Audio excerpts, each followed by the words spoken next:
Hi, I'm Andrew. And I'm Sam. And we're Envy Board Gaming. And today we're going to take a look at Imaginarium, designed by Bruno Cathala and Florian Sirius. And the art is done by Philidius Babastis.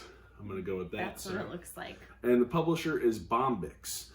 This game plays 2 to 5 players in 90 minutes, 14 and up.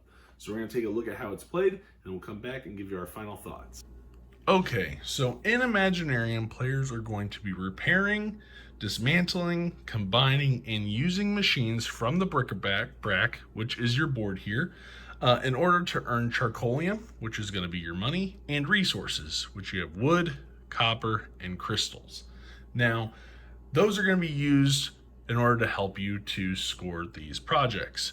You'll also, during the game, be able to recruit assistants that are going to help give you kind of maybe some special abilities or kind of tweak the rules a little bit in order to help you to achieve those projects. And the projects are going to be the main way you're going to score points in this game. So during the game, each turn is going to be broken into 3 phases. The first phase is going to be the planning phase, which, depending on turn order, which will be determined by the workshops that you receive, everybody is going to have their turn order, starting resources, and starting machines. And the resources you're going to keep behind your screen. Now, once you know what turn order you're in, you have your resources, you're going to be able to choose where you want to go. So you're either going to be reserving a machine or you're going to be extracting charcoalium. And the only thing you have to make sure of is that if you are going to reserve a machine, you want to make sure that you can afford it. If you can't afford it, it's not going to be worth it. You're going to have to give up extra resources. And even if you don't have enough resources to pay for it, you'll have to lose all your resources and you still won't get the machine. It will get discarded. So first and foremost, always make sure that you can pay for the machine. And the cost is going to determine the value by the value of the card as well as the position on the conveyor belt. So the value is always the top left, which on this card is 1, and then on the board is 2. You will add them together and that will be the cost in charcoalium. So once players have chosen where they're going to go and what machines they want or how much charcoalium they're trying to reserve, then you're going to go into what is called the implementation phase. Now, during the implementation phase, the first thing you're going to be doing is you're going to be running the machines that you have. Again, you're going to have starting machines. So for this workshop, you're going to begin with P1 and P2. And you're going to be running these machines in order to earn resources. So this one will give me a wood and a charcoalium to begin with. Then after you run your machines, you are going to be picking the reserve cards you have or the excavating the charcoalium. You'll pay for those costs, and these machines are going to be put to the side of your workshop horizontally like this to show that they are damaged and that they need to be repaired before you can actually use them, which I'll get into a little bit later. Then after you have paid for the cost of the machine or extracted your charcoalium, you are going to carry out 2 actions. Now on your board, on your workshop board, you have this dial and you can choose any 2 actions. The one main rule that you have to make sure that you follow is that you cannot take the same pair of actions in consecutive turns. So you always have to choose a different 2 actions unless you have an assistant that breaks that rule. Now, on your workshop here, you can see a number of different symbols that are all pretty straightforward. This one here lets you pay for an assistant. You just pay however much the cost is and you get that assistant. You have a total of 3 assistants. Once you have 3 assistants, you cannot purchase any additional assistants. If you choose this action here, you will get 3 charcoalium. If you choose this action here, you will be able to repair a damaged machine to put into your workshop by spending the resources you see on the left-hand side. Now, one thing to make sure is that you always have a spot. You can only have 4 machines at any given time. So I'll cover how you can kind of open up spots here in a second. Another action you're going to be able to do is making transactions. Now, each time you're going to be able to take 3 actions here and trading either in Charcoalium for resources or resources for Charcoalium. And yes, you can even buy victory points for 5, but you can never sell the victory points for the Charcoalium.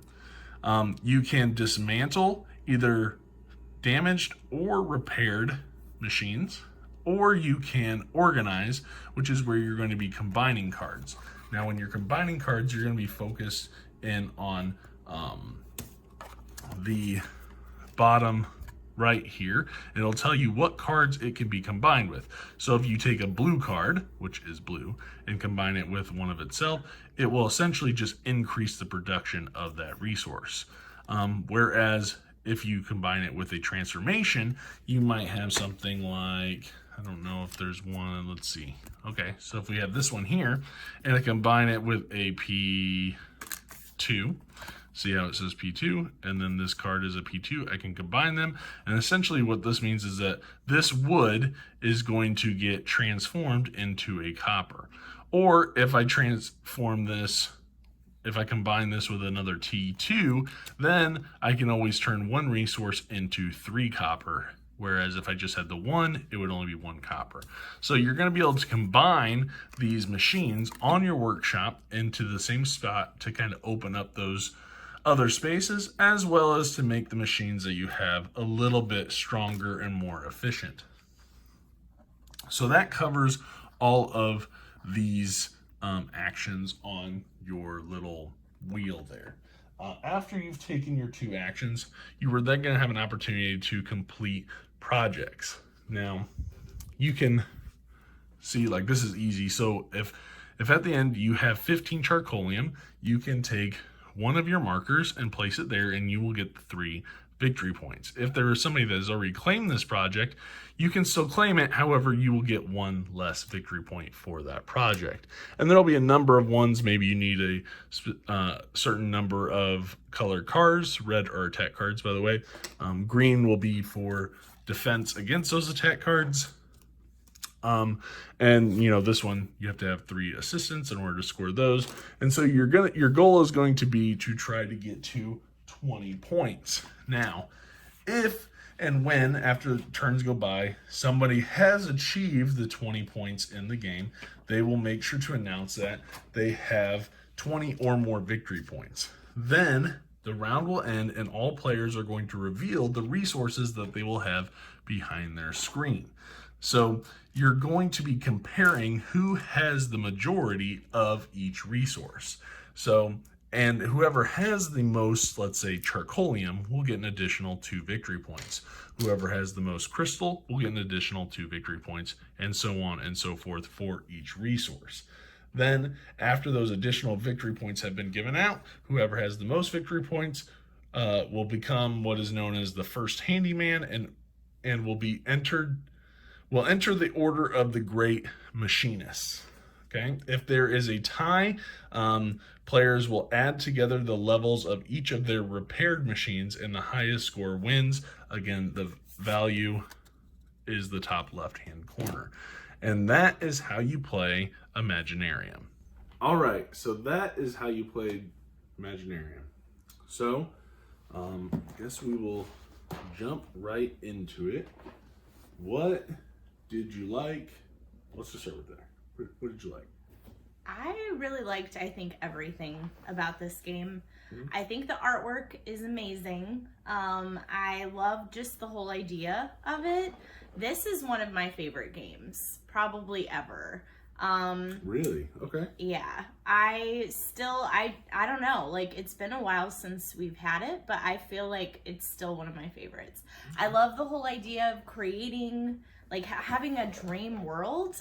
It is a little trippy, I feel, the artwork, but I think it's a good representation of what dreams are. They're kind of weird, right? So because there's an elephant on the cover, is that what it is? That helps too, because I love elephants. But no, I just think it's really cool. The animals in it are pretty neat. Like, some of them are a little weird, but yeah, I love the whole aspect of, like, building these projects, and they're like kind of like in a dreamland. And then there's resource management in it.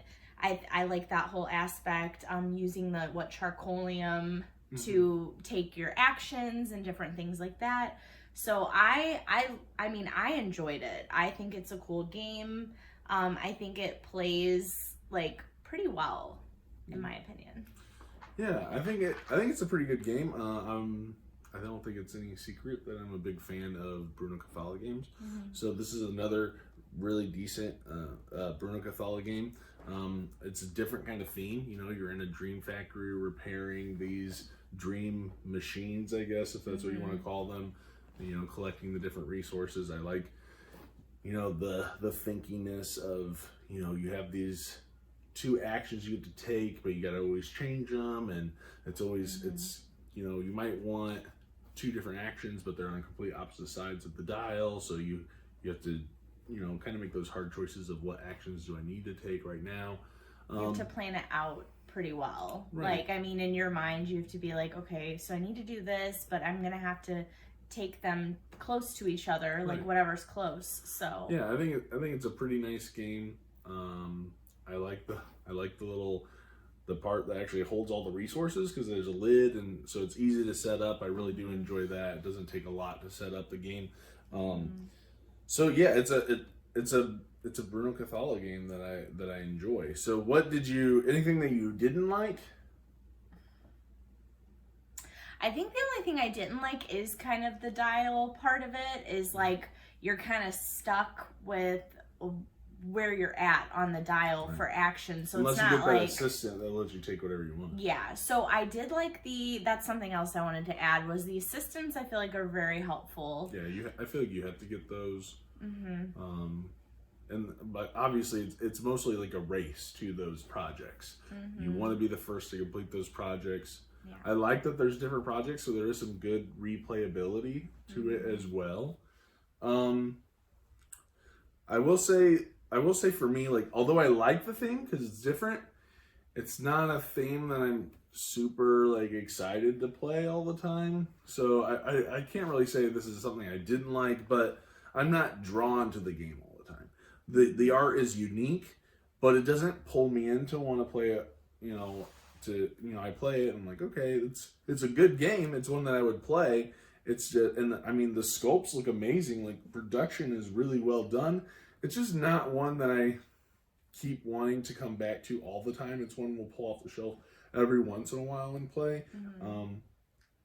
I'm surprised that you say it's one of your favorites.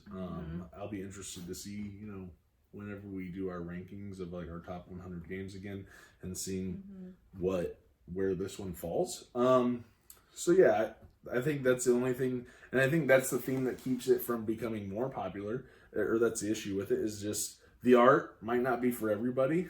The theme is maybe a little difficult to get into.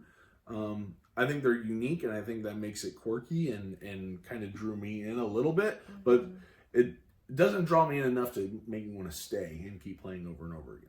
Yeah, I think that's what drew me to it. And originally when you had told me about it, with it being about dreams, I was like, oh, I'm really gonna like that, just because that's who, you know, I like stuff like that, with the mind and whatnot. But I would rate it,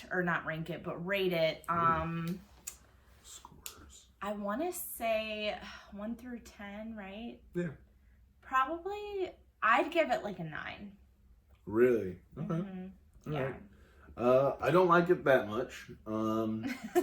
This is, I would give it a 7. This is a solid 7. Yeah. It's okay. I don't think it's super exciting. I mean, the production is great. It's a unique theme. It's, you know, that quirky look.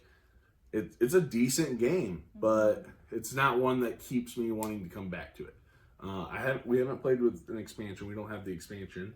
So I'm not sure if that would really make it even more appealing to me. I don't think it would. And so I'm not sure if it's an expansion I'll want to get. But it's a solid game, you know. It just, you know, it's going to be hit or miss, I think. So I would give it a 7. 7, yeah. I'm sticking with my 9. Right. Hey, that's fine. So yeah, anything else you want to add before we wrap it up? Just that I think you should like check it out, even if you're kind of like unsure about like maybe with the art, you're like it's kind of weird looking, but I think it's worth like giving it a try. I think it's like a I mean, I cool think game. it's got some kind of attraction. I mean, they came out with the expansion, and I know they're coming out with like it's not like connected to this game, but it's got the same artwork. I can't remember the name of it, but it's like a 2-player game that has the exact same look and kind of in that same universe that Imaginarium is in. So, I mean, maybe that one will be different enough to kind of hold my attention, but you know, we'll have to wait and see. Yeah. So, but that's our final thoughts. Let us know what you think. Please make sure to like, comment, subscribe, hit the little bell icon so you get notifications every time we put up a new video. And we will see you guys on the next one. Thanks and have a great day. Bye.